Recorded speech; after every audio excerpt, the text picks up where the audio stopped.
Today, master the basic formulas for calculating your true pour cost. Learn how to quickly track and account for waste in your calculations, and discover the difference between theoretical and actual costs. Hello, and welcome to the Bar Business Podcast, where we help bar owners increase profits, attract loyal guests, and simplify operations so you can avoid burnout and finally enjoy your life outside of your bar. I'm your host, Chris Schneider, the Bar Business Coach. Before we get started, a quick thank you to our sponsors, Spot On, who provide a great modern POS solution for the bar and restaurant industry, and Starfish, who use AI to turn your books into actionable steps to increase profits. Today, we're breaking down the essential calculations every bar owner needs to know for accurate food and beverage costing. The challenge many bars face is not understanding the difference between theoretical and actual costs.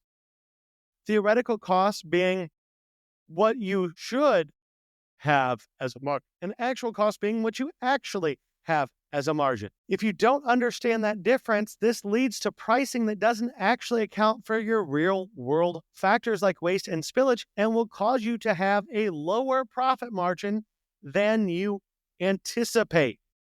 So by mastering the simple calculations we're going to talk about today, you can ensure every item on your menu contributes properly to your bottom line. So as we're talking about basic cost calculations, the first thing we have to do is understand them. So when we talk food or beverage cost, and I've said this before, but it's very important to understand, we're talking about just as a percentage, the cost of the item divided by what you charge. So if you have a cocktail and it costs you $2.50, the ingredients and everything in that cocktail costs $2.50, and the drink itself you sell for $10, your cost is 25%. Now, part of understanding the basic calculations is you have to use ingredients and portions for every item. Now, when it comes to portions in food, and for a lot of your sites, that means weigh them, measure them, have some way that it's actually getting measured every time you do it. So the exact same amount of food is going on every single plate for the same order. And the example I always like to use here is French fries. Most bars serve French fries by their cook pours them into the fryer basket or grabs a handful, and that's a serving. Everyone's hand's a different size. If I pour them all into a basket, there's no control.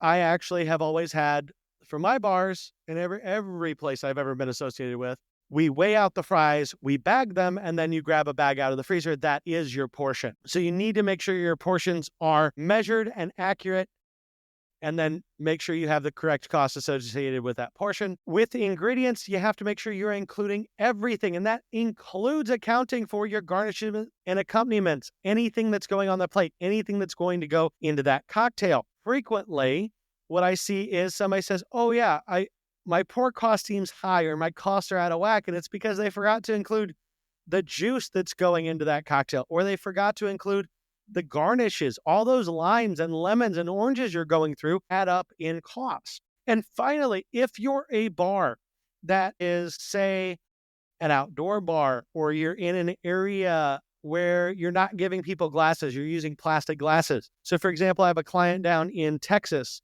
who has a bar that's mostly outside. Why? Because it's Texas and it's warm most of the time. So you can be outside most of the time.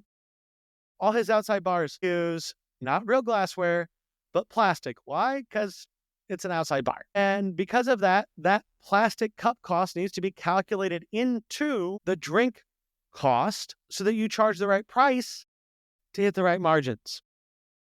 Now, the second thing to really consider here, once you get past the basic calculations and including all of that, is understanding actual and theoretical. So theoretical pricing is, like I said at the top, going to be what your exact cost should be, or theoretical cost rather, is going to be what your exact cost should be on paper. If everything was done perfectly every time, that drink would always cost $1.87 to prepare. Actual is saying, okay, I've done my inventory. This is that reconciliation step of inventory that we've talked about before. But I've done my inventory. I know exactly what my actual costs are. How does that compare to my theoretical? And what we're always looking for here is a variance. And that variance normally is going to be one of two things. If your actual and one of three things. If your actual and theoretical are over 2% in variance, that's kind of my red flag. when I'm working with people. But if they're always under 2%, you can look at 1% variances. There's nothing to say you don't need to look at those.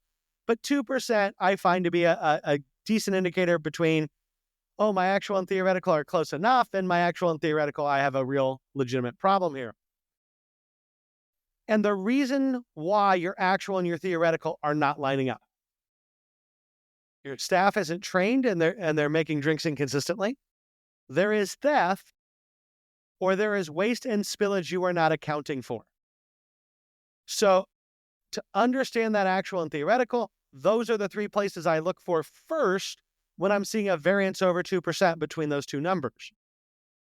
Now, the third thing I want to talk about today is how, if you have that variance, how do we fix it? Well, we look at those three reasons. And so our three main ways to control our beverage costs when we see a difference between actual and theoretical are standardizing our recipes and portions, training our staff on proper measuring, and then implementing waste logs. Because if everything that's wasted is logged, your staff is properly trained, and everything is standardized, there should be very little variance between actual and theoretical, unless someone's stealing, right? That's the one thing we're not accounting for here. But assuming no one is stealing, those should not vary. Now, in order to make sure that those cost controls, that your standardized recipes, your staff training, and your waste logs are actually working, you have to monitor your pour costs weekly, which means you have to do inventory weekly and then run it through and actually reconcile your actual usage against your theoretical usage. That's the only way you'll understand whether or not you have a problem. Understanding and implementing proper cost calculations is fundamental to bar profitability. By tracking both theoretical and actual costs and maintaining strong controls, you can ensure that your pricing structure supports a healthy bottom line. That about wraps it up for today. If you enjoyed today's insights, make sure you like, subscribe, and leave a review. If you are ready to take your bar to the next level, schedule a strategy session with me by clicking the link in the show notes below. Until next time, have a great day, and we will talk again later.